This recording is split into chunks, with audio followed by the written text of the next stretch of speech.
Diogwyf a gwyn uwsla, falterov galer.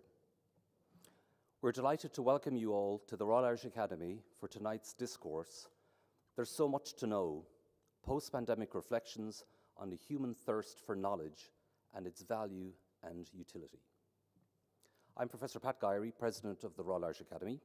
Also present here this evening is the Academy Secretary, Professor Mary O'Dowd, the Academy Treasurer, Dr. Mary Kelly, and our Executive Director, Dr. Siobhan O'Sullivan. Academy Discourses are the oldest and most renowned series of talks in Ireland. The first discourses were presented in 1786. Historically, they were the occasion reserved for the most distinguished academics to first reveal and discuss their work in public. We now live stream and record these discourses, and they are available on the Academy's website. Before we begin, because this is an officially Academy event, we have some short Academy business to undertake.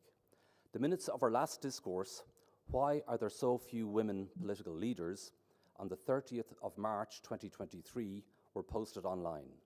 Since our members did not inform us of any issues with these minutes, I will take these as approved and sign the minute book after the discourse concludes. We would like to welcome our esteemed speakers for this evening's discourse. Professor Philip Nolan MRIA, elected in 2021.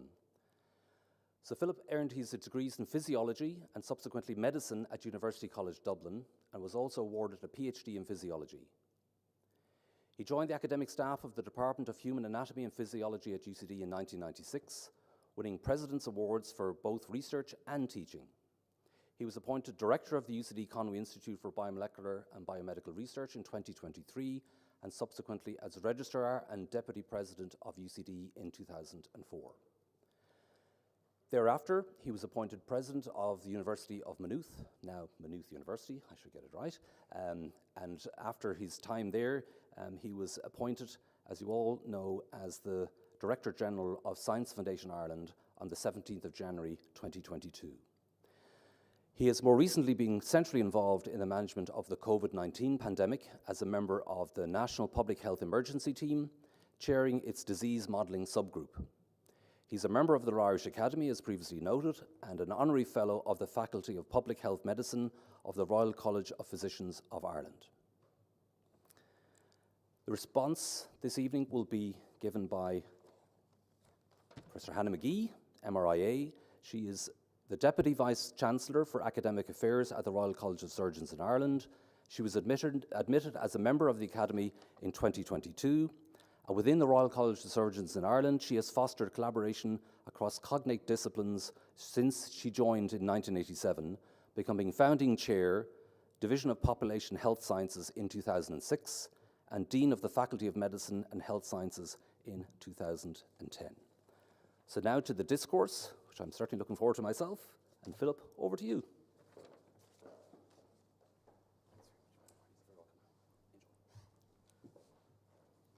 Thank you very much, President, for that introduction, and thank you in advance to Hannah for her response, and to all those involved in the organisation of this event for their attention in making it happen. I'm going to speak for about 35, maybe 40 minutes, and Hannah has a response, so we hope to leave plenty of time for questions and discussion. So I hope I give you something to get your teeth into and to react to in that 40 minutes. And let me start with a disclaimer. I will offer a very open, honest, personal reflection on my experience supporting the national response to the pandemic and what it means for research and scholarship. Now, this was a deeply traumatic time, so if it's possible that the emotional correlate of these reflections may come to the surface, so if they do, bear with me, we'll take a breath and we'll move on. Second, everyone in this room was touched deeply.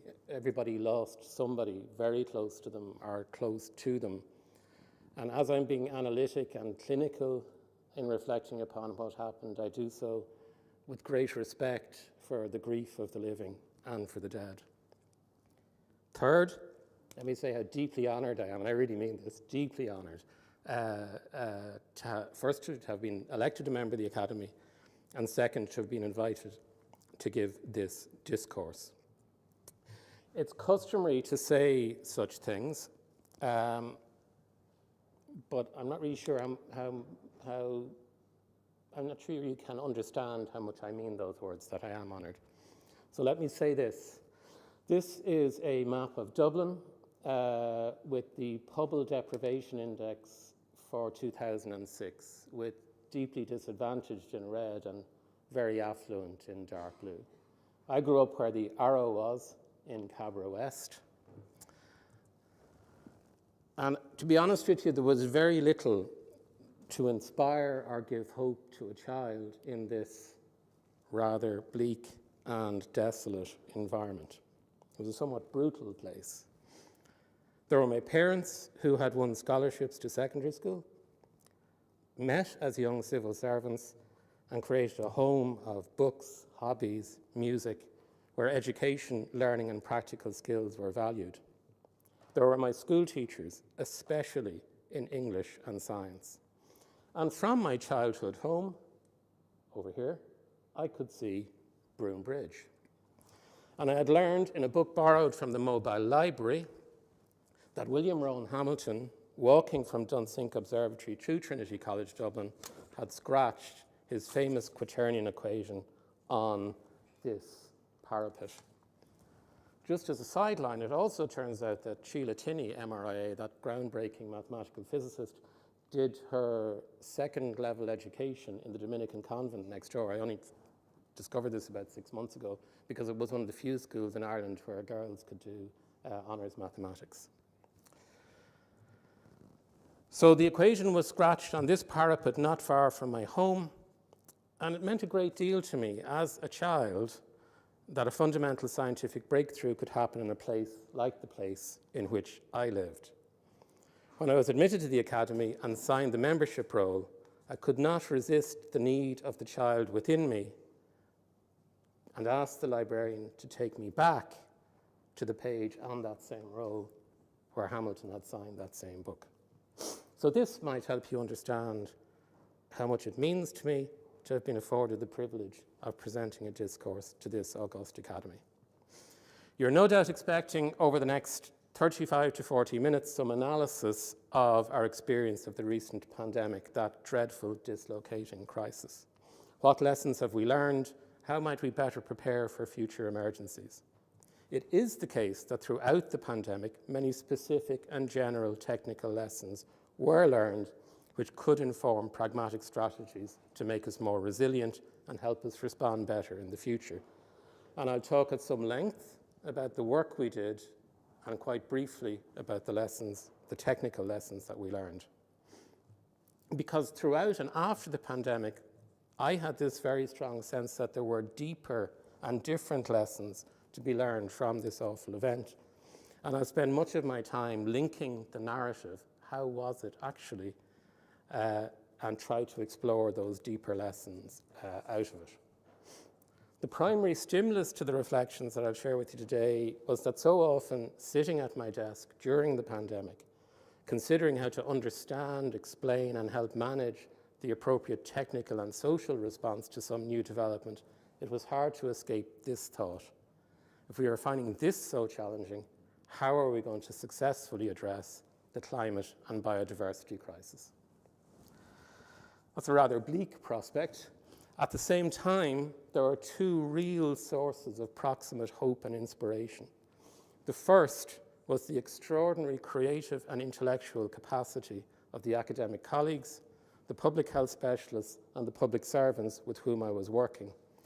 And the second was this particular bond and trust that developed between that group, the political system, and the public. It wasn't without its disruptions and its difficulties, but there was real communication and real trust. And within those sources of hope, I was led to believe that the pandemic was teaching us something about what mattered and where we, the human collective, might find the capacity and resources to survive, endure, and build a new relationship with nature. The pandemic was undoubtedly a triumph for science.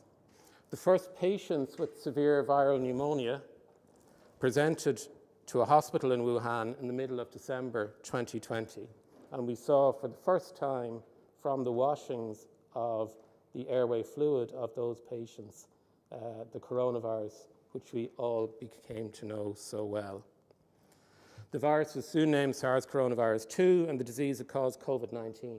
A mere 25 days later, on the 11th of January 2020, building on decades of inquiry and technological developments in genetics, the viral genome was published, paving the way for a reliable diagnostic test and the development of a vaccine. For anybody who did genetics in the 60s, 70s, and 80s, that 25-day interval in itself is simply remarkable. 370 days approximately from the first case, a vaccine was authorized for use on the basis of data that showed that its effectiveness, in excess of 90% effectiveness in preventing infection, vastly exceeded all expectations. This seemed, even to those of us who knew what was going on, almost miraculous.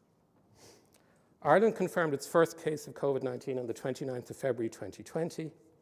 Early on the morning of Sunday, the 8th of March, I have to say too early for me, but early nonetheless, I received a telephone call from the Chief Medical Officer, Dr. Tony Hoolan. Tony was in the habit of getting up early in the morning, going out for a walk, and identifying people who could help him and phoning them.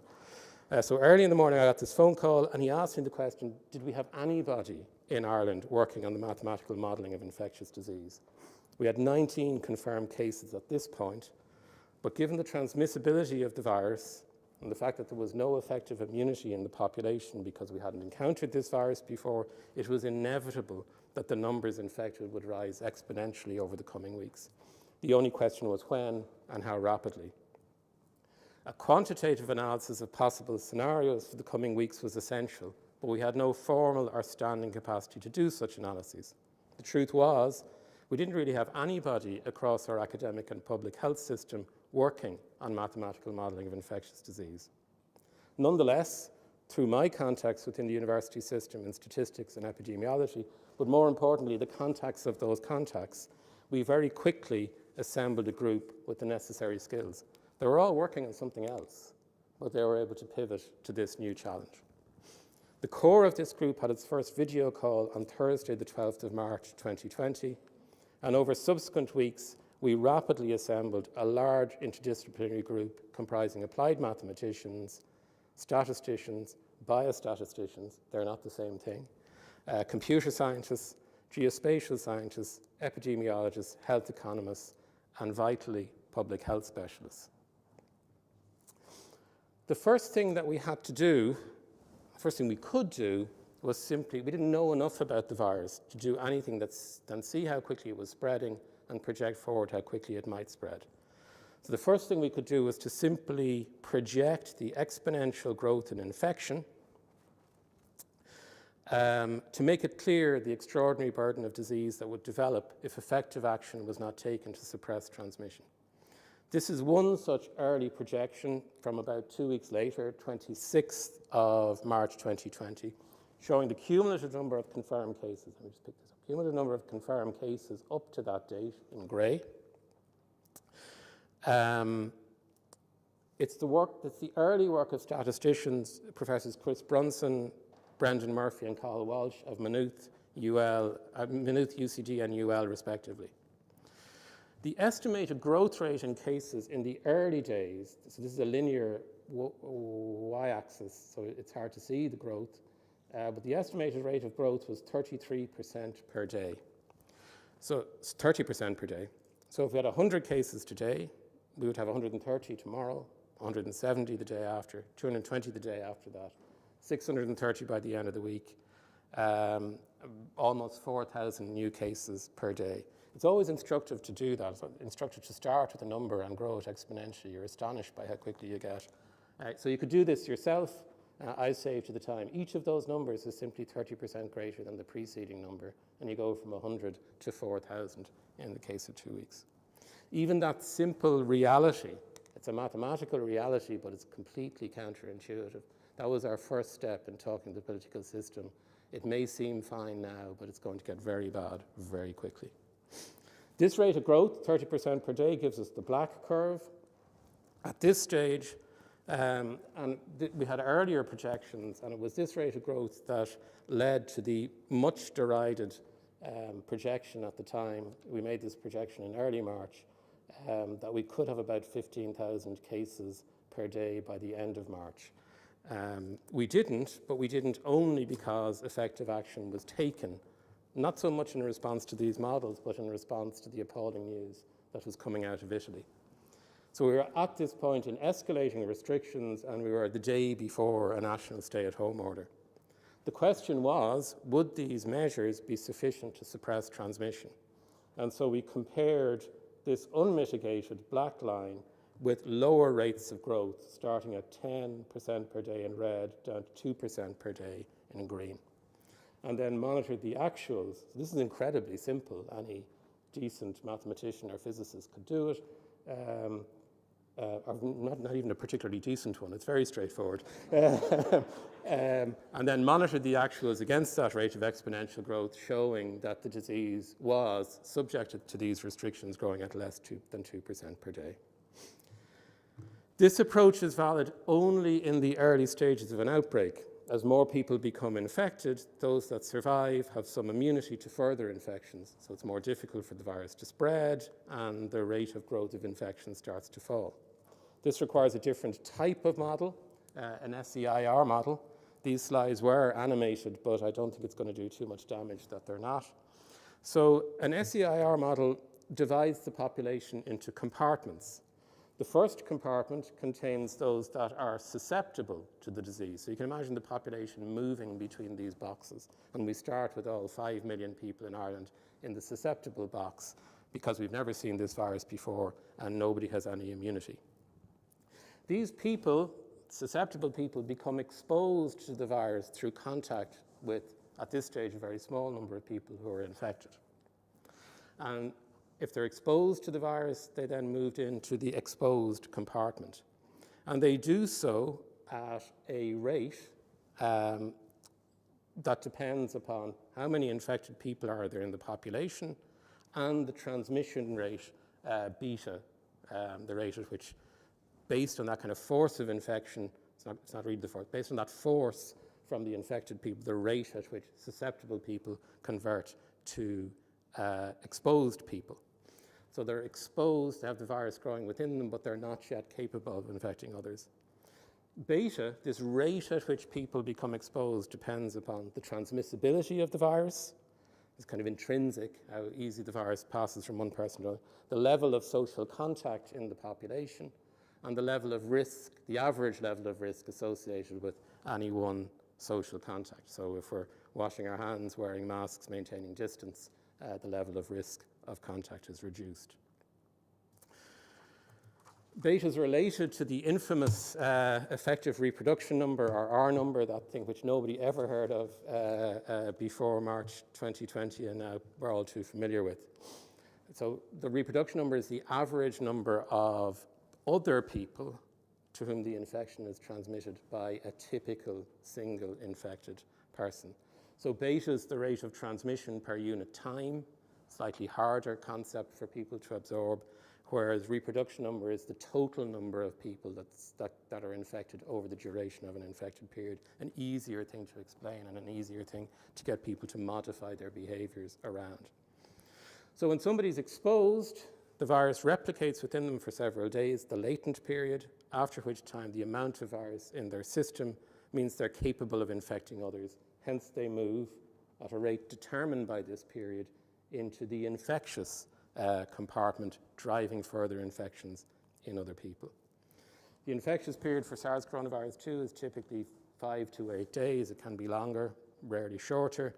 And after this time, the immune system has reduced the level of virus so that the person is no longer infectious and they're recovering, or sadly, they die. Rather, clinically, in mathematical terms, they're then removed from the model because they're no longer capable of being infected or transmitting the virus, for now at least. You can make this model more sophisticated, and that's because if anybody's able to read the equations behind, they'll see they're not the equations for that model. You can make it more sophisticated by allowing for the fact that a proportion of people who become infected will remain asymptomatic, and they're different potentially in their capacity to transmit the virus. You can allow in the model for the fact that those people and some other people may not be detected as cases, even though they have the infection. And if you're interested, you may wonder, well, how did we deal with waning immunity? That the fact that your immunity isn't permanent. You can deal with that by simply bleeding people back out of the recovered compartment into the susceptible department at an appropriate rate. So the model's more sophisticated than the one I'm showing there, and that model can be described by a set of differential equations which are shown behind this chart here, not completely. And if you're a good applied mathematician, and we were fortunate to have an excellent one in the shape of Professor James Gleeson of the University of Limerick, you can solve them to produce scenarios over time of the likely number of new cases per day against effective reproduction numbers. And we estimated that the effective reproduction number for the virus with no restrictions was 3 to 5. So these large peaks with reproduction numbers of 1.6 or 1.8 imply a very significant level of control of transmission over what it would be if we were freely mixing as normal. Now, it's not that simple. These models, as you can tell from the fact that there's a lot of equations in the background, these models have a large number of different parameters, and accurate parameterization and calibration is critical. We needed to know the average length of time between one person becoming infected with the virus and then passing it on to the next person. The longer that is, the slower the infection spreads. That's the generation time. We needed good estimates of the latent period, the time from exposure to the time when you're capable of passing the virus on to somebody else. The incubation period, the time from when you're exposed to when you develop symptoms. And if there's a difference between them, then obviously, if the latent period is shorter than the incubation period, you can pass the virus on before you develop symptoms. And that observation was critical in limiting the number of deaths in nursing homes to realize it wasn't a question of people isolating as symptomatic. More than that was needed. And also, it's likely that people who are asymptomatic, people who never had symptoms, were less likely to transmit the virus. It's intuitive. If you're not coughing and spluttering, you're less likely to spread the virus. But the question is, if they're less likely to spread it, how much less likely? That's critical. So we turned to an outstanding group of academics in UCD in veterinary epidemiology under the leadership of Professor Simon Moore, and they generated rapid, systematic reviews. This was not their opinion. This was reading everything that was generated internationally, evaluating it for bias and methodology, and saying our best estimate of all of these parameters that you so vitally needed is this. They were published and used internationally. Within a couple of weeks, we were honestly using better assumptions than some of our peers internationally because these people were there. It's interesting to note we found it very difficult, and it's not a criticism of them, to recruit human epidemiologists. By that I mean epidemiologists who studied humans with an expertise in infectious disease. The primary focus of human epidemiology at present is non-communicable diseases such as heart disease and cancer, understandably. But infectious disease is still a major issue in animal health, and we were fortunate enough to have the expertise of our veterinary colleagues to rely on. This sense of being fortunate to have certain people there was probably the single most important impression that I formed in the course of the pandemic. These models, by quantifying and rendering explicit possible scenarios, they're not forecasts. You know, we've been forecasting weather for a century and a half. We were thinking about scenarios for coronavirus for a couple of weeks. So we just didn't have enough data to forecast this. We're just saying, this could happen, these things are the more likely things to happen. So these models, by quantifying and rendering explicit possible scenarios that might unfold if we made different policy decisions, became an important support to the policy process. It was impressive how quickly the political system could absorb this kind of technical data. So this is an early model. We're looking at the number of new cases per day on the y-axis and time on the x-axis. The points are the observed new cases every day through April and into May 2020. And the lines are the model, calibrated to the case data in the early part of the model, and then from the date the model was run, I think the 18th of May 2020, it's what will happen if we have high levels of social contact or lower levels of social contact. Remember, the reproduction at this number at this time depended effectively on the level of social contact and any mitigations, hand hygiene, masks, social distancing, that might reduce the risk of transmission. And remember also that if we had gone back to the way we were in February 2020, we estimated the reproduction number would be 3 to 5 with very rapid growth of disease. And what this shows is, first of all, that it looked like we had effectively suppressed transmission so that reproduction number was less than 1. So if nothing changed, we expected to track this gray scenario. If we started to mix more or take more risks, reproduction number rise above 1, we would follow the brown line and we'd have a slow, inexorable increase in disease. And even if it went up to 1.6 or 1.8, nowhere near kind of a freely mixing scenario, we'd very rapidly see an increase in case numbers. And this peak is caused by, you would have to reimpose restrictions on this point to get it back under control. Government saw this, saw that we were kind of winning the fight at this point and adopted a conservative strategy, easing restrictions on a phase basis through June 2020 and encouraging people to socialize outdoors. I mean, a lot of what people did was based on government messaging, but a lot of what people did was based on their own understanding of the risks that they were taking and a very cautious summer 2020. And this plot, when we went back, it's the same model run, but we've just added the actual case numbers out into late July, demonstrating that we had succeeded in keeping the reproduction number well below 1. And entered summer 2020 with a much lower risk than had we lifted restrictions prematurely in May. Now, this slide, presented to the Cabinet Subcommittee later in the year on the 26th of November 2020, illustrates the possible consequence of the proposed easing of restrictions for Christmas 2020. We had just been through the October 2020 wave of disease, which actually had kind of its origins way back in June and July, a slow exponential growth from them, actually buried under the very dramatic meat plant outbreaks in Kildare, Laois and Offaly. And this had required a 6-week period of lockdown, again, to bring it back under control.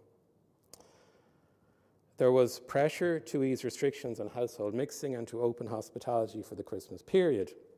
These models showed, so we're running them in late November, we were saying you'll still get a kind of lag effect from your lockdown into early December, but the models are probably over-optimistic on that. But if we have even a modest increase in reproduction number up to 1.4 and a lot of social mixing over Christmas, we will have exceptionally, unprecedentedly high levels of disease in early January.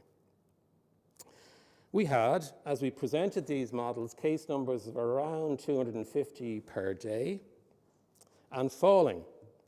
And an attempt to illustrate, so you're in the meeting and you're saying 250 cases a day and falling, an attempt to illustrate how quickly things could go badly wrong in January, I marked on this plot, and I remember doing it, the date on which we would rise again through 400 cases per day. And the final slide in the presentation, here's the text from the final slide. If reproduction number exceeds 1.2 and/or there is a significant Christmas surge, cases could exceed 400 in early mid-January 2021. This created utterly the wrong impression. 400 new cases per day didn't sound unmanageable. We were at 250 today. The reality that it would be rising rapidly and uncontrollably through 400 cases per day and into the thousands a few days later was lost, both in these words, which I take responsibility for, and lost off the top right-hand corner of this plot, to anything other than the more expert eye. We all know the decision that followed and what happened in January 2021. So, while one part of my mind accepts that the political mood after a long period of restrictions in October and November made continuing restrictions through Christmas and New Year a very difficult proposition, it's impossible for me to get out of my head that if I communicated the import of this model better and more forcefully, things might have been different. So again, I'll bring you to the final example I'll present of our modelling work from March 2021. And this looks quite different from the work presented a few months before. There's technical reasons. This model has been extended to include the effects of vaccination. So vaccinations were approved just as we were making the decision I mentioned a few minutes ago.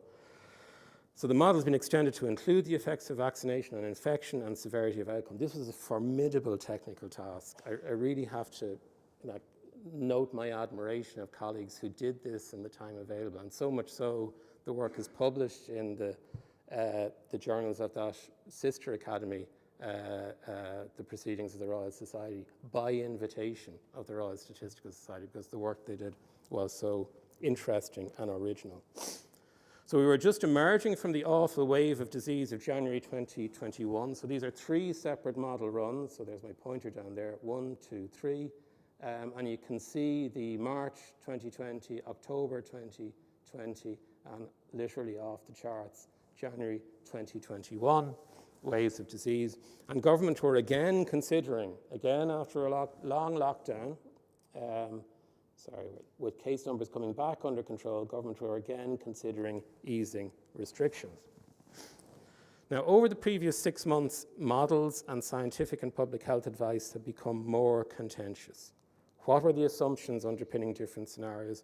Why did the actual case numbers and hospitalizations often not follow any specific scenario, but often lay between the different scenarios?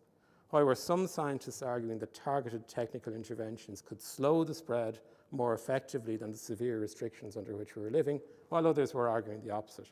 What was the specific evidence for or against any such argument? What we were experiencing was public and political distress in the face of the incompleteness, uncertainty, contestedness, and contingency of human knowledge and scientific knowledge, and to some extent, a kind of a partial failure, at least on our part, to fully engage the perspectives of the human and social sciences, which might have situated what we were considering in a broader framework. The appropriate response is humility, to engage with and acknowledge that uncertainty, to explain that this is our best understanding and advice based on the information available to us at this time, and this will change as more information becomes available and as our human errors and frailty come to light. So these plots then, one of the differences, they're an ensemble of 1,000 model runs with kind of the average lying in the middle and then intervals around how many runs, most of the runs lie in the dark band and fewer runs in the light band. So we're acknowledging that there's a level of uncertainty about this. We cannot be certain what would happen next. The level of uncertainty is actually quite high, but we're more likely to track towards the center of these models than the extremes. And the point of the model was to demonstrate that we needed to wait. The vaccination was being administered through the population very rapidly.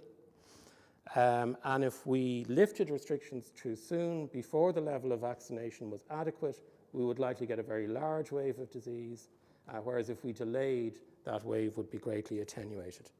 And it was just a matter of a few weeks. This, I think, was lifting restrictions from the 5th of April. This was lifting restrictions from the 3rd of May. You can see the wave is less. This was lifting restrictions from the 31st of May, when a very significantly larger proportion of the population would be vaccinated, and the wave is greatly attenuated.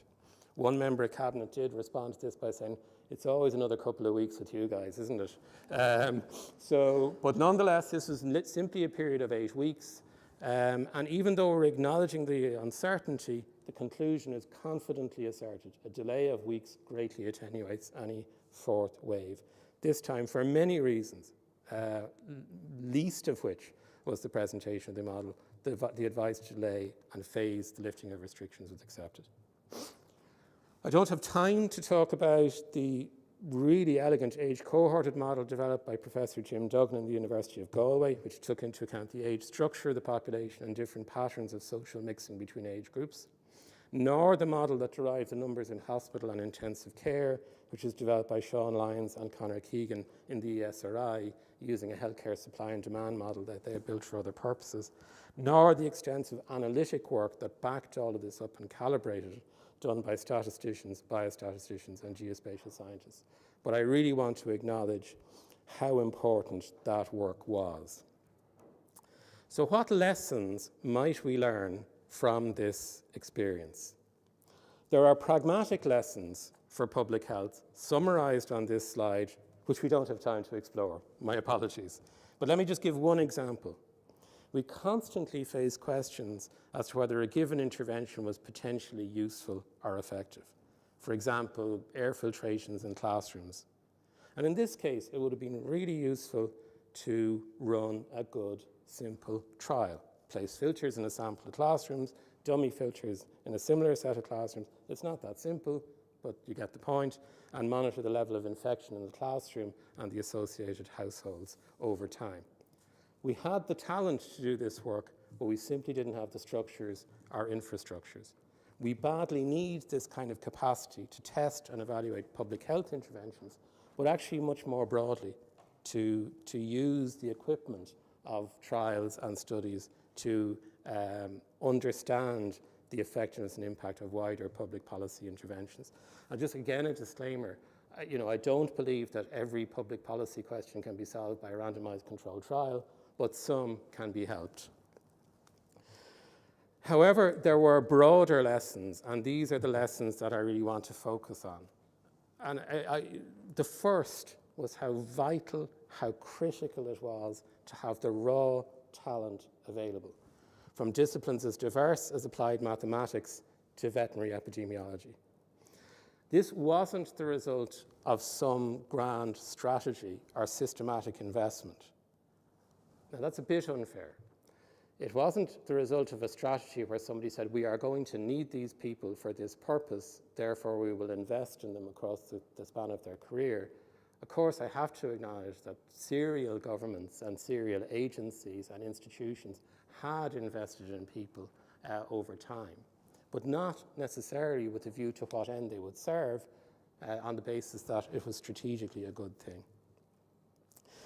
These people weren't there because, as I say, of some systematic investment. To be honest, each of them had been drawn into their discipline and profession through curiosity, passion, and diligence. And they had navigated an institutional and funding environment which was not always supportive. The veterinary epidemiologists, for instance, despite the obvious utility of their work, found it very difficult to get funding. Each discipline made a vital contribution to the overall effort because of their talent, but also because we were focused on a specific and important problem and engaged with public health professionals charged with finding and implementing solutions. So the course of people's intellectual inquiry was changed by their encounter with people who needed action and answers. We also quickly started to learn each other's languages, and this kind of sense of disciplinary multilingualism. I'm a great believer, because I'm a dilettante, I believe you can only be really good at one thing, but you can learn more than one language. And it was a really exciting aspect of this work that we did start to learn each other's language and started to teach each other things about what our discipline could add to the thinking in the other. So we found ourselves doing genuine, engaged, transdisciplinary research. This reinforced for me the importance of balanced investment in research and research talent. In one sense, balanced across all disciplines so that their different systems of knowledge and ways of knowing remain vital and available to us as new problems and challenges emerge. And in another sense, balanced between research within those disciplines and transdisciplinary engaged research where we come to work together on common problems. I do have to say, not in passing, I do have to say we need both, but you can't have the second without the first. It highlighted also the importance of not being distracted by pointless speculation about what kind of talent and skills we will need to address future challenges. For many of those future challenges, we just can't know, but rather we should have faith that from firm and broad foundations, we can build the response to any challenge that might emerge. What was also striking, and speaking as, I suppose, an intermediate person, a scientist and a physician, I was a little struck, and I hope people don't take this hard, by the naivety of some of the suggestions that were coming out of the scientific community. They didn't survive contact with the reality of public health, I have to say. So public health is as much an art as a science, and public health specialists complemented their scientific training and understanding with experience of and intuition for real human and social issues as diverse as individual autonomy and agency, determinants of inequality and exclusion, and individual community and population engagement with and acceptance of behavioral or technical interventions. I mean, there was a really intense level of collaboration between the science and public health, but I do think this dichotomy revealed an even deeper lesson, that we understand far too little, actually. We understand a lot about how bodies work, but far too little about how society works. Far too little of the human and social sciences of how society works. What are the determinants of social cohesion and political polarisation? What are the determinants of trust in and engagement with evidence, expertise, and deliberative processes? What favours sustained collective action and individual sacrifice now to achieve a long-term collective benefit, like elimination of disease, reduction of inequality, or mitigation of climate change and biodiversity loss? Now, don't get me wrong. We have devoted real scholarly effort to these questions, and we know a great deal, but I'd assert not enough. And what we did know, we didn't use enough during the pandemic, and we're not using enough to influence public policy and democratic processes. However, I could stop there, and maybe I should, but we're drawing towards a conclusion. There was more to be learned, and this is kind of the difficult bit. And it was the arts and humanities that now, as in other occasions in my life, provided a necessary moment of epiphany. The pandemic was, for me, as it was for us all, a deeply traumatic experience. The very fabric of our lives were torn apart. We had bizarre states of grieving where we could not say goodbye to people that we loved.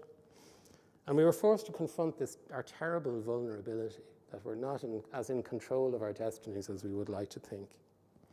We emerged from a global pandemic, the impact of which was at the outer limits of our imagination, into a time of war and geopolitical instability, and the urgency of the climate and ecological crisis. This time last year, in a very disoriented state, I was confronted by this image by Elizabeth Maza from our graduation show at the National College of Art and Design.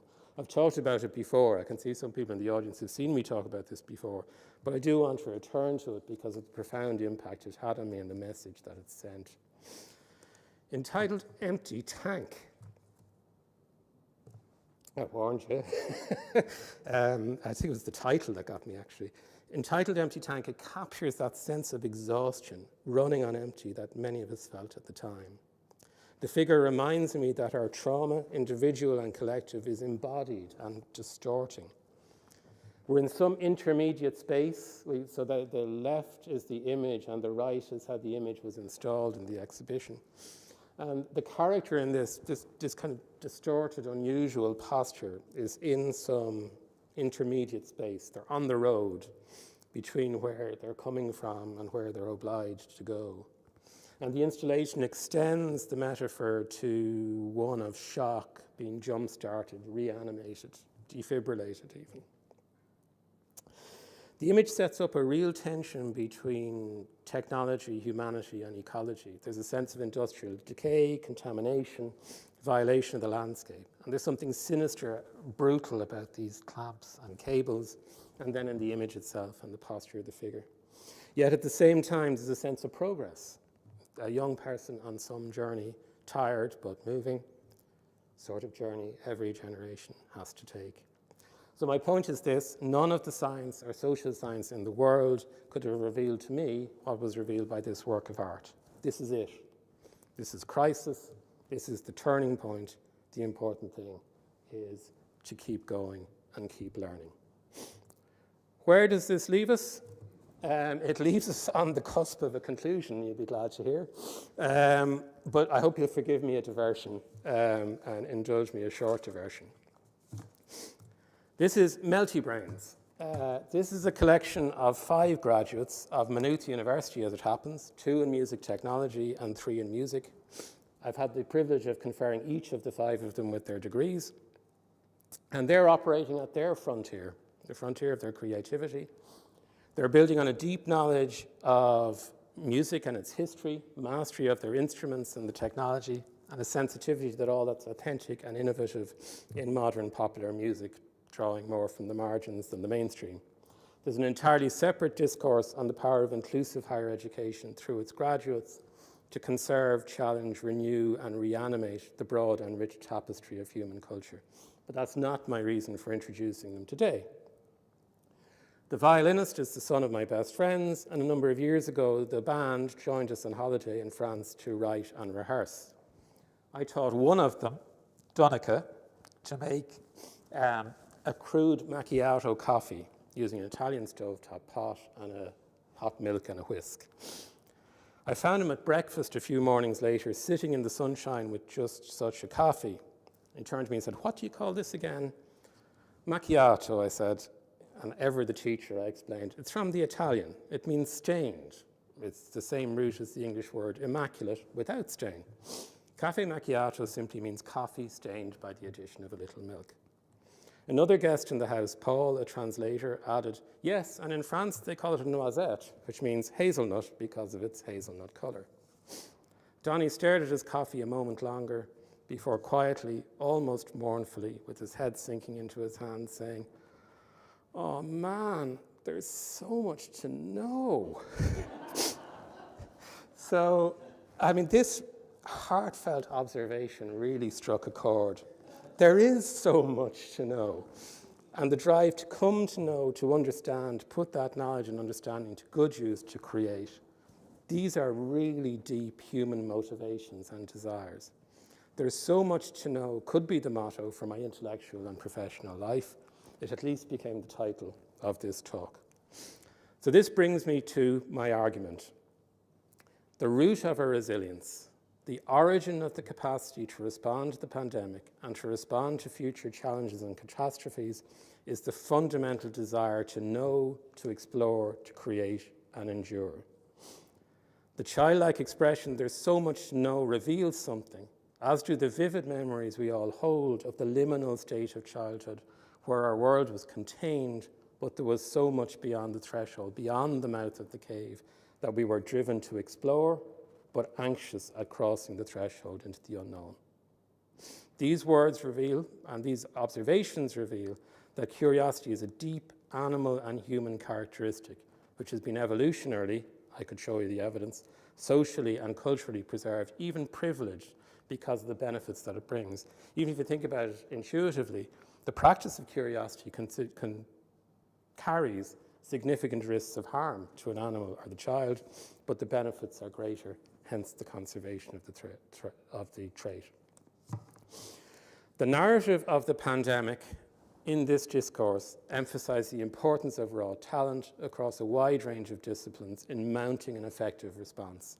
This talent had been formed through the pursuit of curiosity, through working on and learning from different questions and problems so that they could pivot skillfully to an emergent challenge.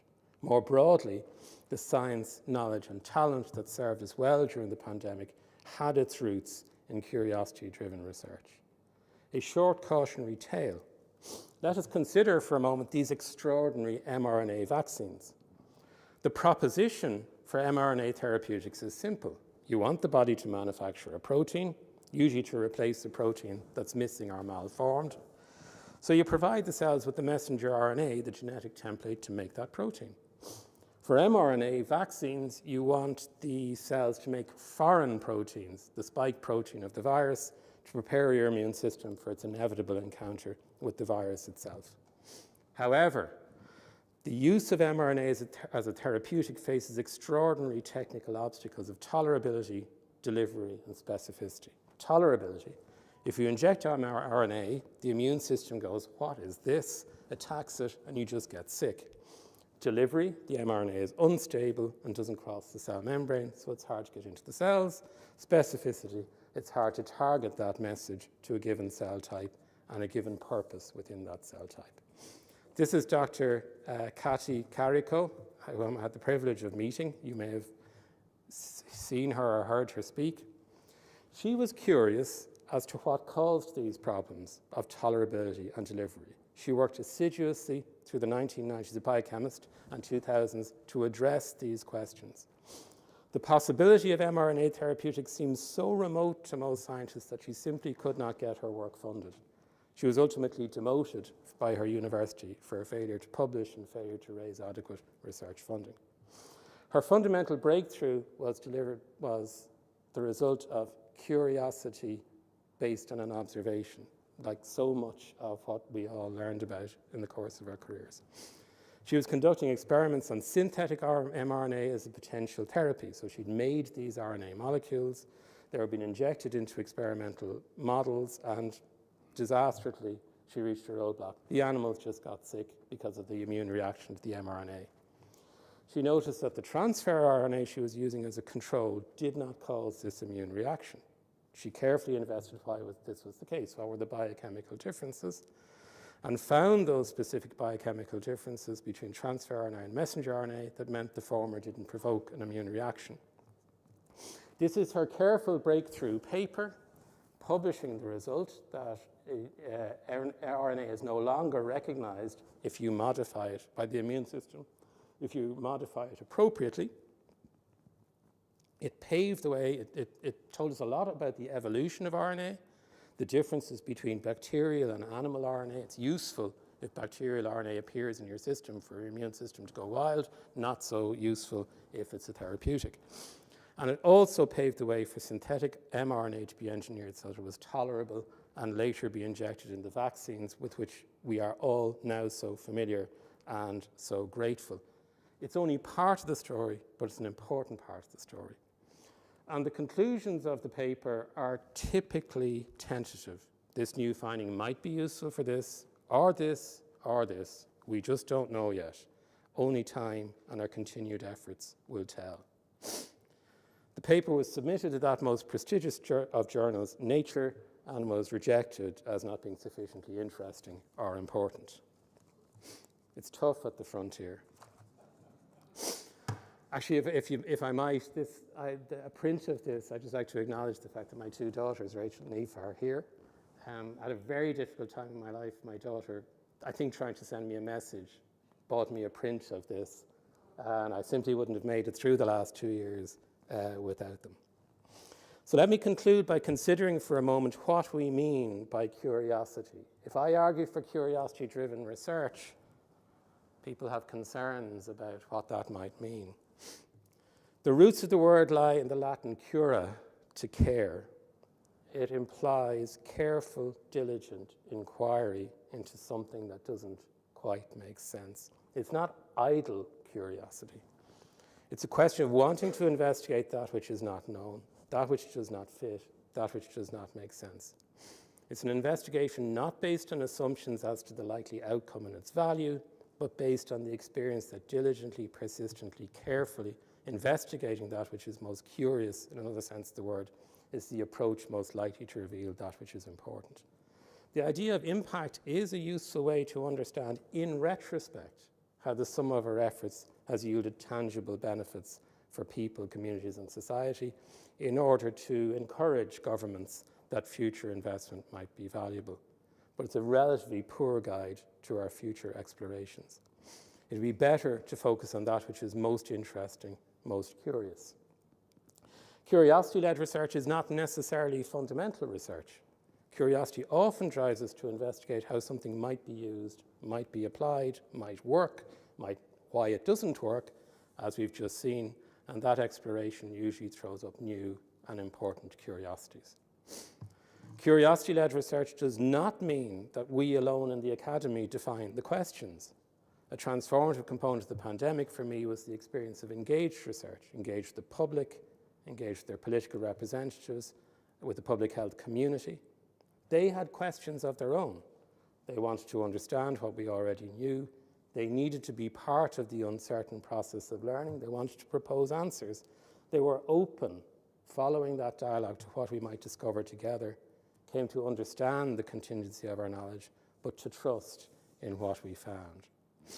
This leads me to the conclusion that our societal priority must be to support curiosity and talent across all areas of human endeavour, and at the same time learn to collaborate and engage better and more deeply across disciplines, and commit to engage more fully with the people we serve, respecting their concerns, knowledge and insight. It's not to say we should avoid consideration of the consequences of our work, rather it is to cancel humility. It's hard to know what the consequences of our work might be, and destructive and negative consequences have emerged from scholarly and scientific work, as well as benefits and advances. I'll conclude with two related propositions. When I wrote the abstract, I thought I might be able to explore these. But I do believe that just, open and democratic societies provide the fertile environment for scholarly work and the exploitation of its fruits. Equally, in the choice between different questions and approaches, perhaps rather than thinking about material impact, we should ask ourselves, which of these questions and approaches do we believe most likely to promote a just, open and democratic society? And finally, we might admit, in secret, though preferably in public, that we work, as this beautiful poem concludes, in the hope that with time we might decipher a message from the universe. Thank you.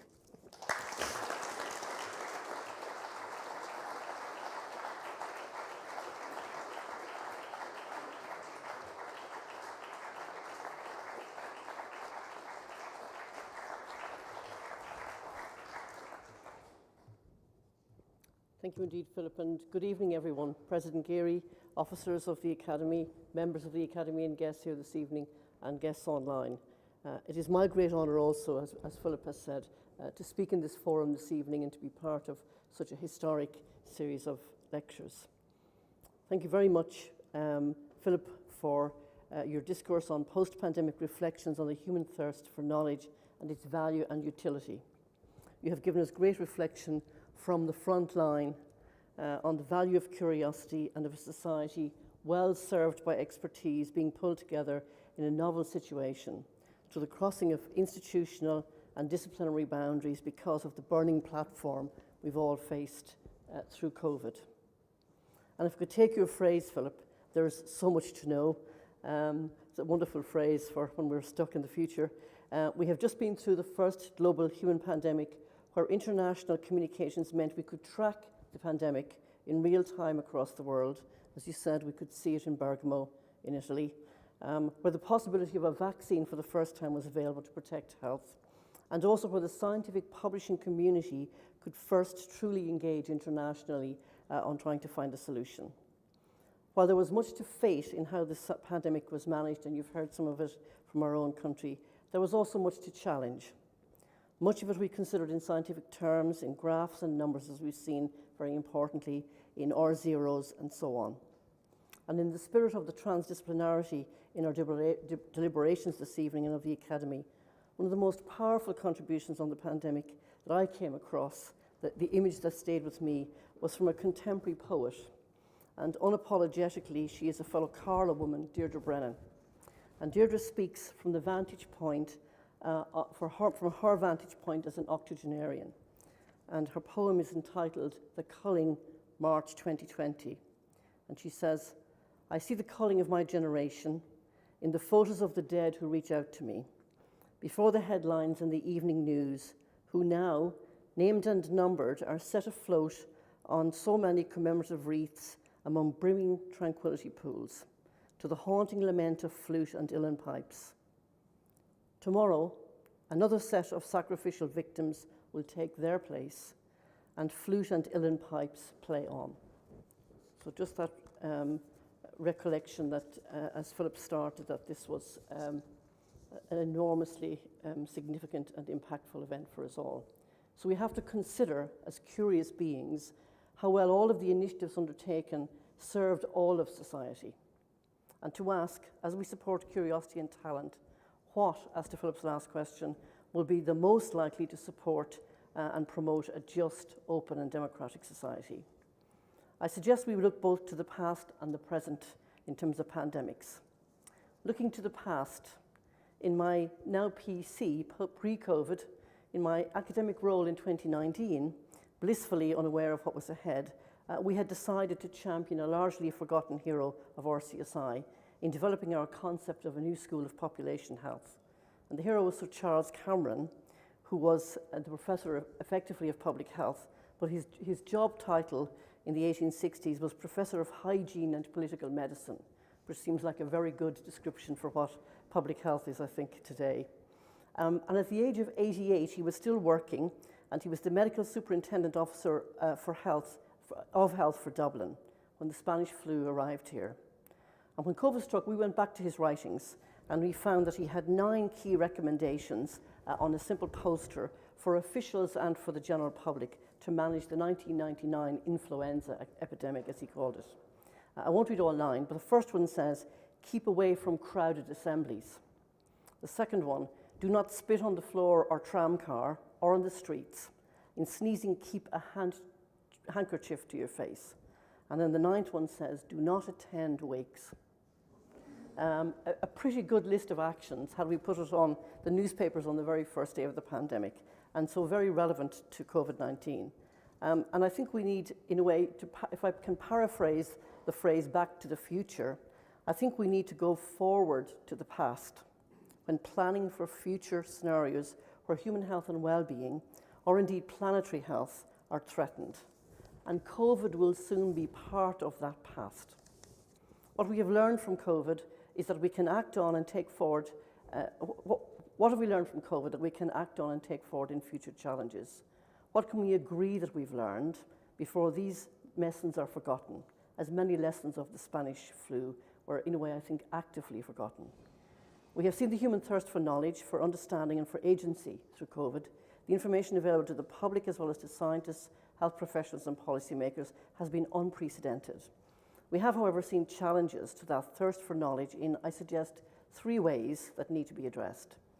Firstly, we have seen the impact of conspiracy theories and misinformation on the public in ways that have not been witnessed before. And I suggest that we need to invest significantly in building on existing scholarly understanding of why and how these channels of information have evolved. As a psychologist, I have to ask, what is the psychological purpose and what are the social needs that is being filled by these channels? What impact have they now and may they continue to have in future crises? More than just understanding, we also need to push for regulation for our digital channels of information. We face a tsunami of challenges, including defamation and hate messaging, that is simply not tolerated in any other form in our societies, and it impacts on us all. In relation to COVID and the public, some of our national agencies collected very valuable data on the public. For example, the SRI social activity measure collected fortnightly data from January 2021 to June 2022, and they provided very useful pointers to how the population understanding was evolving, how people were interpreting information, how they were behaving. And this information was used to great effect in tailoring health messaging and addressing potential challenges. Other really useful rapid initiatives like the HRB's Rapid Response Awards and projects like the Contain project, which tracked social media messages in the Republic of Ireland and Northern Ireland, and many others. There isn't time to list them. But now, post-pandemic, there are important scientific questions to continue to ask about what the pandemic did to perceptions of science, healthcare, government preparedness, belief in COVID action, etc. What, for instance, is the appetite for the scholarly community that we represent to speak out in situations where our facts, our skill sets, our processes, and our motives are more widely challenged than ever before? We really need to understand, to invest in this type of research work now. In other words, we need to fix the roof while the sun is shining. if we are to be ready for the next pandemic-type challenge in society. It does require funders to commission work on public beliefs and behaviours and factors which influence these, as Philip has said, just as they will do for biomedical initiatives that may make a difference. And most of us will agree in principle to this, but when financial support is coming from the same and by definition always shortened or limited pools of funding, it's much more of a challenge to get support for transdisciplinary work. Secondly, we have seen that knowledge is not democratically accessible to all in society.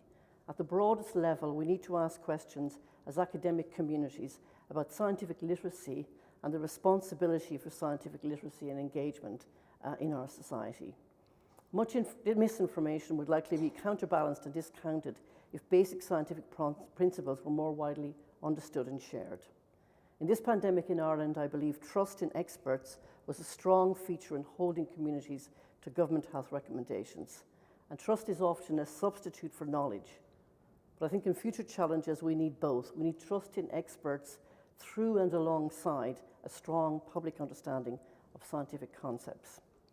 And knowledge is also not democratically accessible, as we know, to all in scholarly communities. We saw exceptional international efforts to share information and fast-track new findings from research during COVID. The Wellcome Trust very early on called for sharing of preprints in medicine to accelerate new findings, something somebody pointed out to me that physics has been doing for many years now. The Journal of Science started a new normal publication. Efforts made were admirable, but I'm not sure that much has changed now. Journals and publishing paywalls have returned, if they ever went away, and the research work that is mostly paid for by the taxpayer continues to not be equitably accessible to all who could really benefit and make use of it. Lastly, good decisions are based on good evidence, and we are challenged in this country on our evidence bases. We made great progress as a country through COVID, notwithstanding and acknowledging the challenges and decisions that were regretted. Firstly, based on a highly educated population, as Philip mentioned, whose many generic skills could pivot collectively to solving this wicked problem. And secondly, on the basis of scale, I believe that we're small enough as a country to be unitable in a broadly common approach to a burning platform like COVID. But COVID also highlighted the inadequacy of our health information infrastructure, for one. The inability to identify cohorts of particularly vulnerable people, particular disease groups, and so on. And it highlighted the vulnerability of sections of our populations and their increased disadvantage through COVID. So it behoves a scholarly community to use that salutary experience now for good. The late poet and member of the Academy, Ivan Boland, was invited by the Academy and the government to mark the centenary of women being able to vote in this country in 1918. And in 2018, she said of the suffragettes, "Our future will become the past of other women." And if I paraphrase her, our collective future post-COVID will become the past of other citizens of this country. So in sum, as Philip says, we must support curiosity and talent, firstly as ends in themselves, but also trusting that they are key resources to our society. And to do that, we must also support the infrastructural tools needed for societal benefit from curiosity and talent. And these tools include broad-based and adequate research funding systems, broad public access to scientific information, the availability of quality health information systems, and truly transdisciplinary approaches to studying, understanding, and addressing our wicked problems. And with these tools, we must use a hard-earned experience like COVID to reflect on what we managed poorly and what we managed well.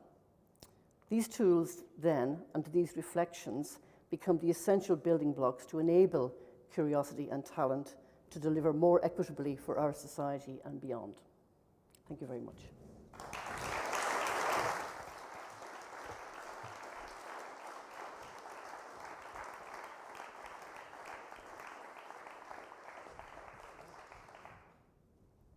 And thank you, and it is now my pleasure to open the floor to questions. If I may sit down, and maybe if you would raise your hand, wait until the microphone gets to you, and then introduce yourself and ask your question. We have a gentleman here and a gentleman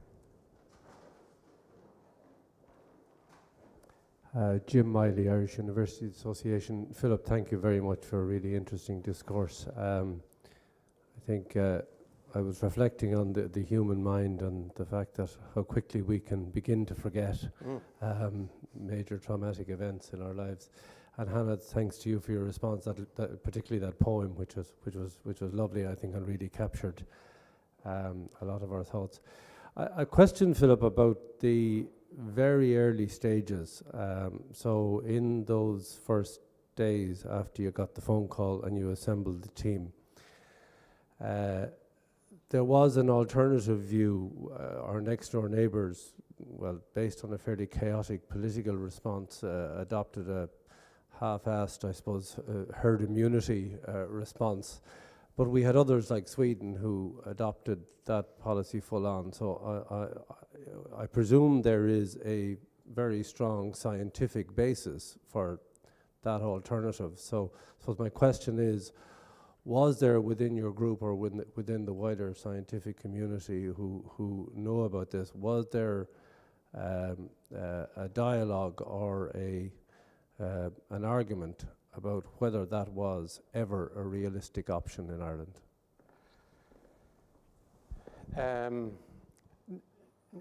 Nobody with any real insight thought a herd immunity strategy was viable because of this. It's very straightforward. The number of people that had to die before the rest of the population would reach the level.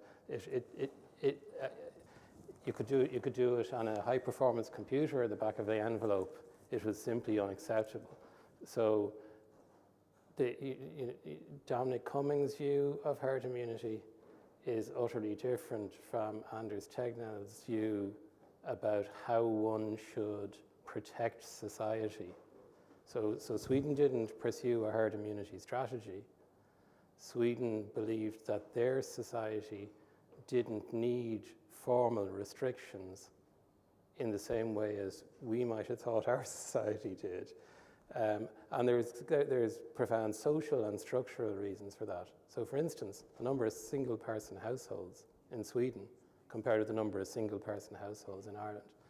So there was no discussion about maybe we should let this spread and the population will build up immunity because it just didn't bear any scrutiny as being a viable strategy.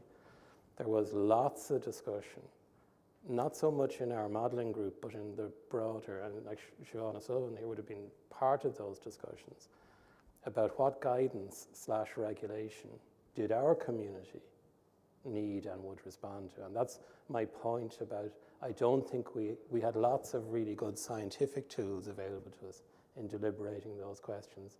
We had lots of public health expertise and experience.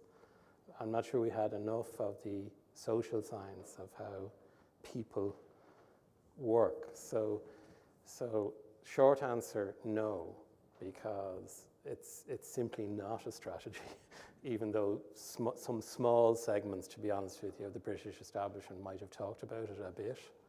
And the Swedish strategy and the actual British public health strategy weren't really herd immunity strategies. They were, what are we politically going to do that might work in our society?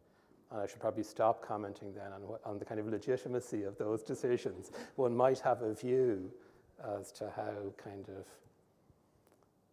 I think the Swedish approach was very honestly thought through. It was an honest view from their government and public health leadership that this was the right thing for them to do.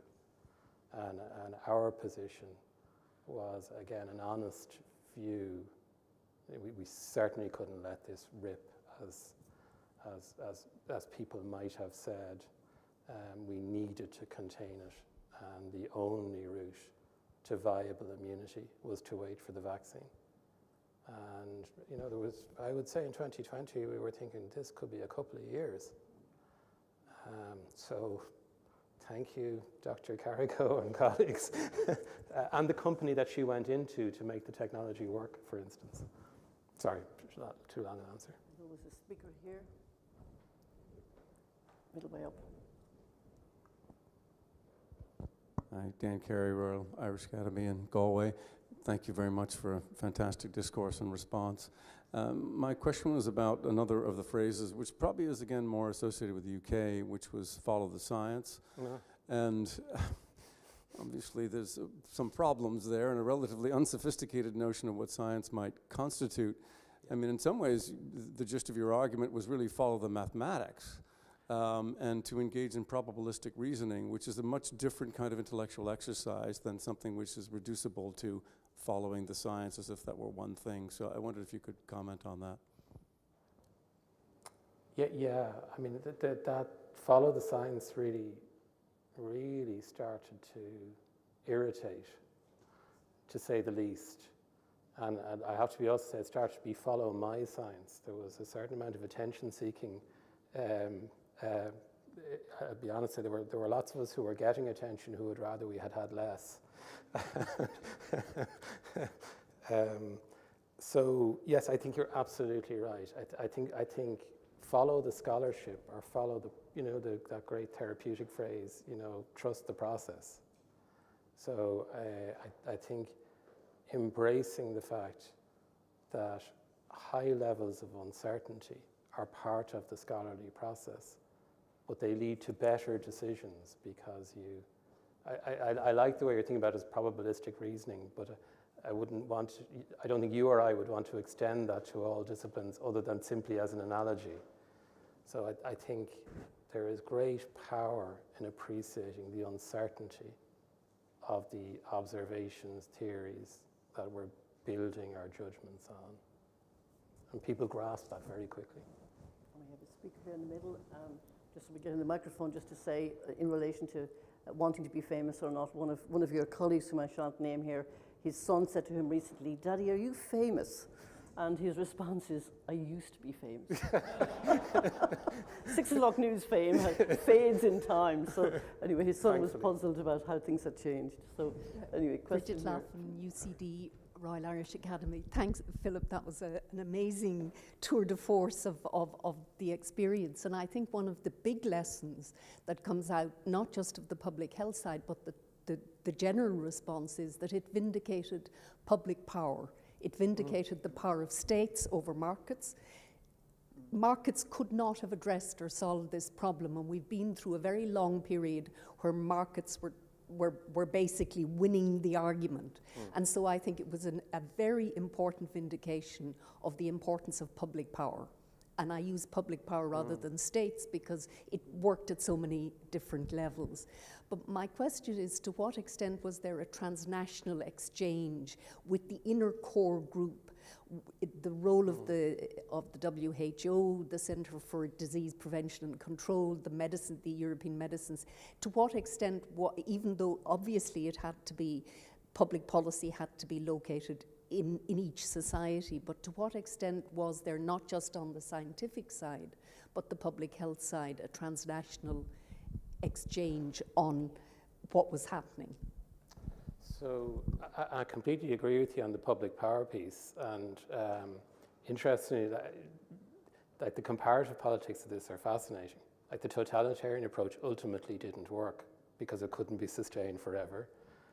The post-colonial countries, to me, got the most out of it because they had post-colonial countries with strong governments also had engaged publics who didn't necessarily take everything at face value and go, I'm going to make up my own mind, a kind of a guerrilla public health response, so to speak. The transnational was vital. As you can imagine, there were strong, insofar as people had time to talk to their colleagues internationally under the pressure, there was very strong transnational scientific exchange. The ECDC was vital and in a way more powerful because it could be more forceful. And Siobhan will know more about this than I will, but the WHO had a very broad constituency to manage, whereas ECDC had a narrower range of cultures, frankly, to deal with. And the rapidity with which they synthesized evidence and the rapidity with which they made recommendations the EMA the same. So these, from your field, European institutions. Interesting, where they went wrong was where they tried to do things that countries should be doing. For instance, they started to produce models, but the models were useless because they weren't adapted to the particular structure of the society that we were dealing with. So we knew more about Ireland than they did, whereas they were more rapidly able to know about the virus than we were. So those, all of those things that you would expect, but ECDC, like we would be waiting in the parlance of Netflix for the ECDC report to drop. Okay, so incredibly powerful institution because of its capacity to synthesize a great deal of thought and express it in 10 pages. Yeah. We have, next question was here. Then.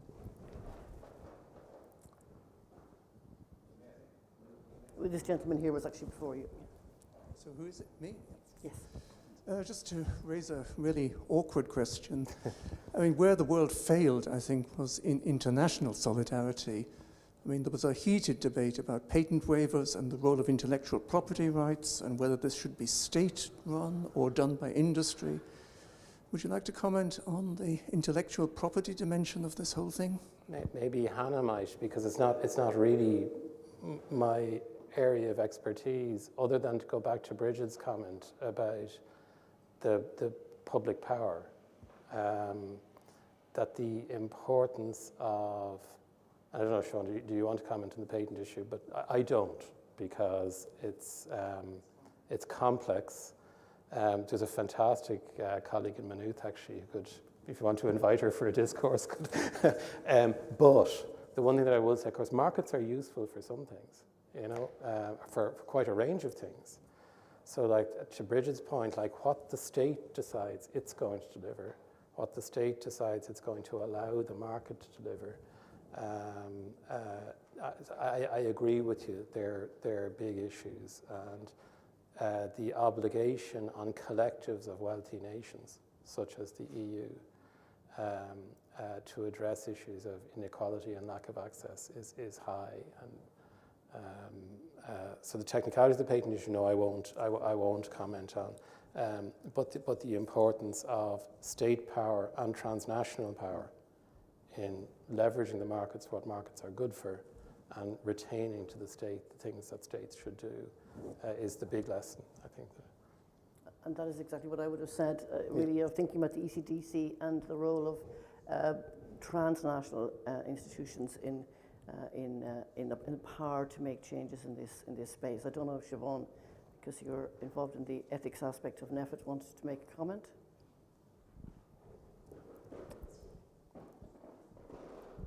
Yeah, I suppose, I mean, it is a very complex issue, and I would concur with Philip that it's about the responsibility of governments to decide how they leverage that. I think the other thing was there was a lot of talk, because we did take that very seriously actually, and we had many discussions about that, about our international, so we were talking, I mean, we talked very much during the pandemic about solidarity and what that meant on a national level, but we also had to consider what solidarity meant on the global level and what our responsibility, not as individuals just alone here in Ireland, were to each other, what we owed to each other, but also what we owed to other individuals on an equity basis and beyond these borders. And that was a difficult discussion, because even in the vaccine space, where, you know, we knew fairly early on where we would have had vaccines and we tried to donate those vaccines to other countries, it is much more complicated than simply, I mean, we could have provided vaccines, but there was no infrastructure in those countries to actually receive them or to deliver them. So, I mean, the WHO has been very articulate about the fact that we failed this time round in terms of that.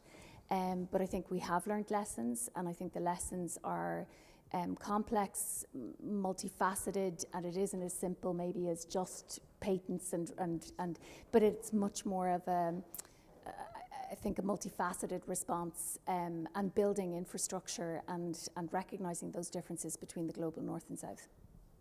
The next question was this gentleman here first, just in front of the camera, yes. And was the man in the middle. Hello, David Joyce from Trinity. Just a quick, maybe a slightly specific sort of thing, but I guess there was 3 tools in the armory against the virus. One was the vaccination, which you mentioned. The other was social restrictions, and then the third one was contact tracing. I was wondering, do you have a sense of how contact tracing went over as part of the modelling group and so on, or can you just make some sort of a comment on that? Thanks. So it went very well. I mean, frankly, I don't know how the very limited public health infrastructure we had coped. I mean, public health doctors have decades of experience in managing outbreaks and kind of tracking down.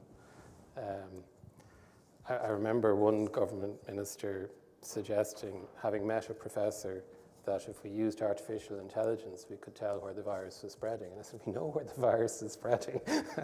That's not the problem, it's stopping it. Sorry, I don't mean to be dismissive, but it was not a helpful suggestion. Contract tracing worked very well. There's times when that's just not possible, where we have to accept that, you know, this is medieval, you got to stay in your house because it spreads too easily. We can't risk contact, because even if we could track the virus as it escaped from one person to the other, we'd have lost control of it at that point. It worked very well. The deficit was the information system behind it had to be stood up. There was an old information system. That information, the human capacity to do contact tracing outstripped the information system's capacity. So a new one was stood up, they weren't linked. So we couldn't use the data to refine the approaches that we might use. So as a public health professional effort, it worked extremely well. As a source of more information to generally manage the infection, it was a complete flop because we simply didn't have time to design in the right information systems behind it to support that. Gentleman here in the blue shirt, yeah, in the middle. We might have to go a few minutes over. There's a glass of wine waiting for everybody. We're happy to sit here all night, but I am, sorry. Well, if it's a glass of wine, I'll keep it very short. David Moore, Astronomy Ireland. Oh, David, how are you? Thank you very much, Philip, for a thought-provoking discourse. And I remember back the scramble we had for PPE, lack of ICU beds, and now with all, the 11-digit sum I think we've spent on learning everything we've learned, is Ireland ready for the next pandemic? And secondly, as someone working at the coalface, when do you think that will be? Years, decades, centuries? I think, and Hannah might want to, I think, first of all, can I just thank Hannah for her response? My exposition was a bit utopian, and at the end of it, Hannah kind of reminded us, yes, but you have to remember this also has to be used for something, and there has to be practical steps. I would say we are capable of preparing ourselves.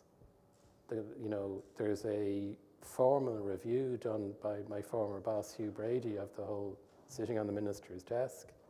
So there's been lots of thought and lots of reflection about the things that we should put in place. Some have happened.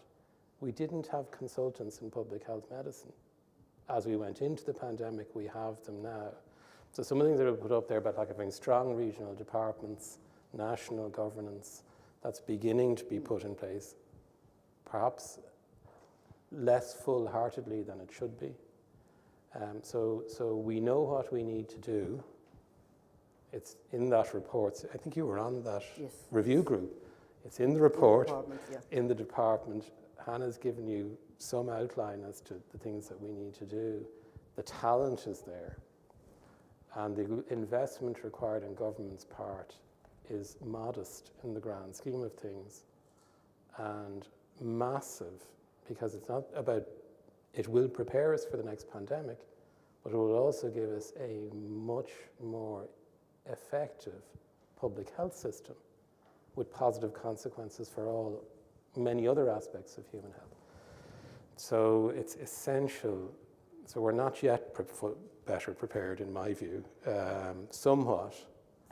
It's the strong view that investment needs to be made because of the manifold benefits it will generate. And it seems to me there's two kinds of investments. One is in the best modern science, and the other is understanding how humans behave, because contact tracing, the keeping away from people, not going to wakes, all those sort of things will apply in every pandemic. There isn't going to be any technology that's going to protect us from the need for very basic human activities at a sort of a collective and universal level. So I think sometimes we don't understand what motivates humans to do things, and hope that the science is going to somehow provide the answer out with the humans. I would say that as a psychologist, but I think the bringing people together in this country around a kind of common purpose was a huge part of the public in their activities, in the same way as Philip described, the scholarly community and the well-trained, curious professionals that were able to and willing to turn their hand to this wicked problem on the day when help was asked for. We take two more, maybe. Maybe One two or more. two more, yeah. And one in the very back here and one here. Thank you for a marvellous talk, both of you. My name is Colin Stapleton. I'm writing latter-day annals of all things, like the annals of the Four Masters. And because they're kind of long-term, I'm not writing for tomorrow's newspaper, I'm writing for further in the future. So I was curious to try and get, and the pandemic prompted it. I'd already made documentaries for TGCAR and others about different subjects. But I was fascinated how the annals could maybe track what was going on. And in the old annals, in the 5th, 6th century, if there was a plague, it might have one line saying there was a plague for 6 months, and you'd know nothing more about it. You wouldn't know how many died, you wouldn't know anything. But anyway, in the course of the 2 or 3 years of the general trajectory of the pandemic, because I wasn't doing normal journalism, I was doing a kind of long-term project, I developed a kind of Goldilocks system of filtering information, which is expert information, and then other information. And the other information was very broad church, and I would have always done that for different things I studied. So I reduced it to a very Goldilocks system of expert over here, and I suppose in a certain way it was good science. Luke O'Neill maybe would have been the bigger public figurehead for that. And then on the extreme, there would be those who'd say the thing didn't exist at all, and then a middle ground of it does exist, but it's man-made, and the solution is man-made. So they were the three categories. I'd just be curious to know within that trajectory, because in the annals I named the 3 points, the expert opinion, the middle one, and the, in a certain way, the figurehead on the opposite end is John Waters, who says it doesn't exist at all. But for a future, if there is going to be something similar, and like last year, there was a discussion, I think in Munich, around the fact, a simulated idea of another pandemic that might happen in 2025 that Bill Gates and a group did. And it's just, is there any way to bring the broader church into the discussion? And I think it would really help for the public's sake, and as a psychologist it might be interesting, that the experts plus the 3 trajectories of the Goldilocks could be encompassed on a prime time. For example, expert opinion, I'll put the extreme opinion over here, the Waters opinion of it doesn't exist, and then the middle opinion, which the middle opinion is a very mixed one, which is that it's zoonotic or it's escaped from a lab on purpose or by design or whatever it is. But they're all opinions that for posterity have validity. But just for future reference, I'd love, if there's a chance, and maybe it's has a logic, that there's a facility for people to get the full grasp. So I think Hannah alluded to this and might want to respond also. So I'll just say something very brief. Like the expertise is valueless if nobody understands it. Let's just start there. So I mean, the practice of public health, if you take something like vaccine hesitancy, like the practice of public health is to understand what is the origin of that other point of view, what's it based on. So I think respectful dialogue is critical. We can because we put so much effort into thinking through what we believe to be the case as, if I can put it in experts, you can become excessively passionate about the rightness of your position. If you're to influence the way the world works, if you're saying, well, I'm here trying to offer advice based on what I think I know, then I think respectful engagement with those who are subject of the advice is critical. First of all, it sharpens the advice. I did say during the discourse, I mean, there were things that very clever people proposed which were just not possible. And there was a certain kind of naivety to those proposals. And the corners would be knocked off them pretty quickly with engagement with 10 or 15 people who were going to have to do the thing as advised. So bottom line, I think, Hannah, you talked about misinformation. And that's a different thing, where somebody strategically sets out to draw somebody towards something that they know to be untrue, for some which is yet again different from somebody who passionately believes something, which is the opposite of what I believe. So respectful dialogue, I think, and engagement. Yeah, and I do think study of the understanding of what different forms of information, different channels of finding and seeking information, what needs that serves, and why different people stay in different communities of information, as we increasingly do now, I think is important. Not necessarily a sort of a dialogue, once-off dialogue across three groups of people, setting them up to sort of pitch against each other. But I'm conscious of time, and there's lots of people who put their hands up now, but there was a gentleman at the back who has his hand up for a while. The gentleman with white hair just at the back. This gentleman here, yes. I think you're probably the person who's going to get the last question, because you've been there for a while. Great. Well, I'm conscious this lady in front of me had their hand up at the same time. I'll make it very quickly. Professor Nolan, Philip, thank you. As an Irish citizen, thank you for being a voice of calm and reason and logic. And during the period, people looked at you and said, that guy looks like he knows what he's talking about. And you did, and you really inspired confidence. And even the abstract today was phenomenal. It was so dense. You made the point that science won, and it did. I think potentially this could be science's finest hour. And yes, I was with Mangone of Pfizer, who was actually in the circle with Albert Bourla, and science really responded. But potentially it also could have been science's ugliest hour, because when the letter was published in The Lancet on February 19, 2020, 22 eminent scientists attempted to push a narrative, which, and we can have a debate on what the origins is, but I think this is a time when we actually needed people to work together, and where there are a lot of people doing their absolute best to respond, and there wasn't full information. I just want to mention on June 6th we'll have Dr. Jerome Adams, who's the ex-US Surgeon General. We're hosting an event with him in this room. He's going to be talking about health equity in Ireland, but he's also willing to talk about what he saw on the front line. He has a very interesting opinion on the origins of COVID. But maybe a brief comment: it was the finest hour, and yet I found the best source of scientific information around that time coming from Catherine Eban in Vanity Fair, and that's where I saw the veracity. And the Bulletin of Atomic Scientists also published some amazing work from Nicholas Wade that wasn't permitted in the mainstream scientific press. And just wonder if that more information had been available, there'd be more openness. Could we have moved faster? Thank you. That's a complicated one. For drinks. Yeah.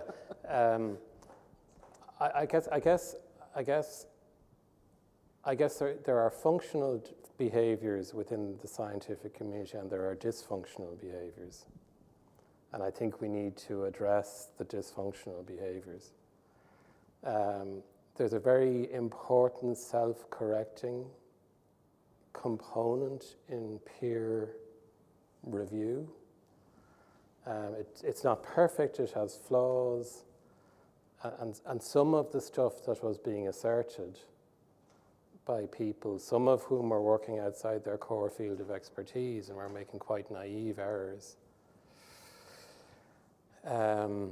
was problematic, and that those problems needed to be addressed. So there's that kind of thing where kind of wild theories, which can be sometimes very useful, needed to be handled. And then there was, there's functional and dysfunctional peer review. And there was also functional and dysfunctional assertion. I'll come back to it. There was attention-seeking behavior. This is my moment to come out of my lab and say, I think a reflexive self-examination of what we all did. We all did things we shouldn't have done. And we all made mistakes, honest and dishonest. And put my hands up and say that. But yeah, I should say no more. It's a really complex thing to unpick the good things, which was the vast majority of things, and the bad things, which was an important minority of things that the scientific community did during the pandemic, and that requires a bit of honest self-reflection about when did our craziness or our egos get in the way of what we really should have been doing. If the President would just indulge me, we've only had one woman ask a question, so I think I will give that woman Maria, the very last opportunity to ask a short question. Yeah, you should always have a last question from a philosopher. Indeed. Thank you, Philip.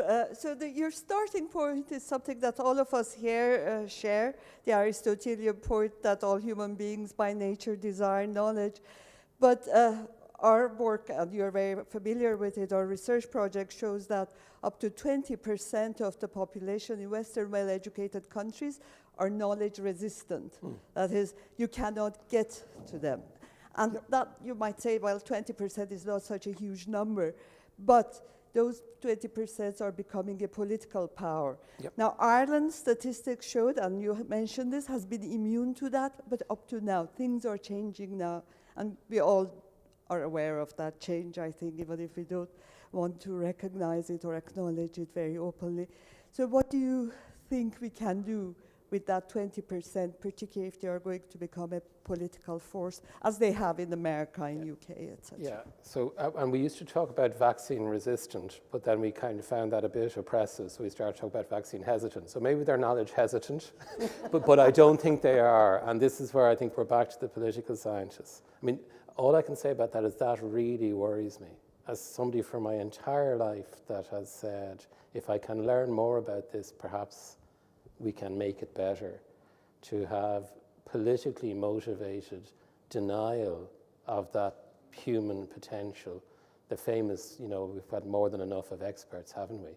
And look at the mess that country has got itself into by ignoring the expert position on their membership of the European Union. So, but I think that's one for the psychologists and the political scientists and the sociologists to be funded to come back. I don't know how to address that, and it really frightens me. And I really think we should invest. We've had the Enlightenment that we should invest in. Maria wants to come back, so I don't know the. Yeah. Yeah.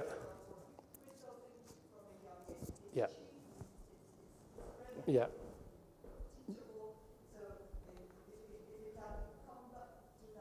Yeah, but I think you're reinforcing my point about how much do we invest in educational research in this country against how much we invest in education, how much do we invest in health research versus how much we invest.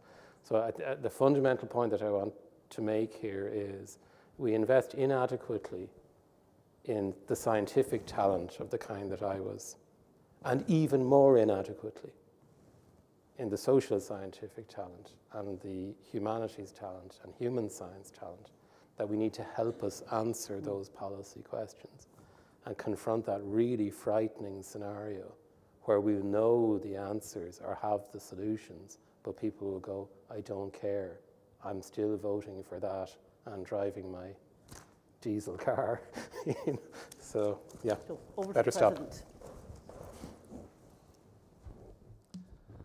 Well, ladies and gentlemen, I think there's been no doubt whatsoever this has been a truly outstanding and enjoyable Academy discourse. That's down to the quality of the speakers, and I really do mean it in both terms. To Philip and Hannah, really fantastic. Well done. Thank you.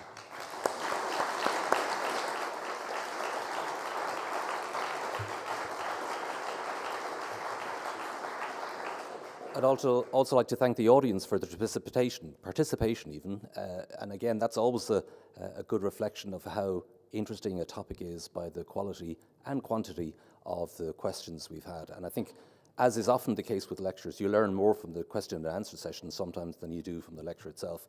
That's not to say, by the way, Philip, that we didn't learn much from the lecture, because that certainly is not the case. And I think you gave us very much an idea of what it was like to be in the eye of the storm, and an ever-increasing storm.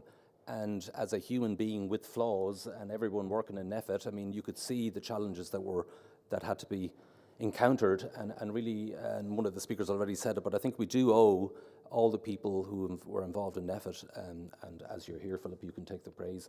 Really, we owe, as a country, you a huge debt for really getting us through that. So thank you for that. And we learned lots new terminologies. We all heard about flattening curves. You didn't mention any one flattened curve there this evening, so I thought I'd throw that out. But of course, the modelling and the computational work behind all of that is very important. But ultimately, I think the critical factor that changed the whole game was the development of vaccines in a timely manner. And that was really built on the science that was already there. People working in niche areas, but nevertheless were able to apply their knowledge to develop vaccines that saved people's lives. And you had the mRNA work through the sort of Pfizer, Moderna, and then of course you had the Oxford vaccine group with many very well-trained Irish scientists in there as well, just to point that out. And you had almost, it's like a sort of a horse race where you had two chances. You either the Moderna one or the Oxford vaccine, as to which one you wish to get. We also learned about the R factor, the reproductive factor, but of course tonight the R factor is really the respondent factor. So Hannah, not only was it a really superb response to the lecture, but really superb chairing of the questions and answers as well. And I really like the way you ended up with Evan Boland's poem from 2018. And actually Evan was elected a member in 2018, and I think she launched that particular poem in Academy House. I don't know if you can launch a poem, you can certainly launch a ship, but that was the first time that it was actually presented to the public. So thank you for that. So with that, I'd like to thank all of the people who joined us online, and I hope you have enjoyed that. And we will now finish up. We will all process as we did down, and please join us in the members and council room for a well-deserved glass of wine. Thank you very much.